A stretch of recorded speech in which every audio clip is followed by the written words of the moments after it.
Hi viewers, welcome to Heat and Habit.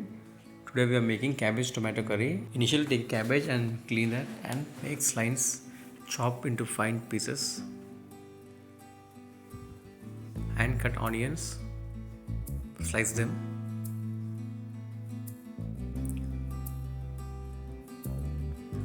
and chop green chilies. Then lid on the stove and put some oil and add some cumin seeds, mustard seeds and onions. Stir them well and add some green chilies and add salt and turmeric powder. Mix them. Add tomatoes and add that cut cabbage pieces and mix them well.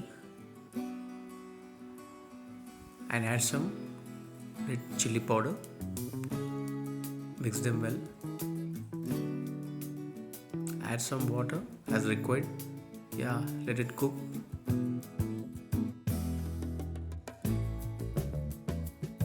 Cabbage tomato curry got ready and serve with white rice or chapati. I am having with white rice. And here yourselves mention in comments. Thank you for watching Heat and Habit.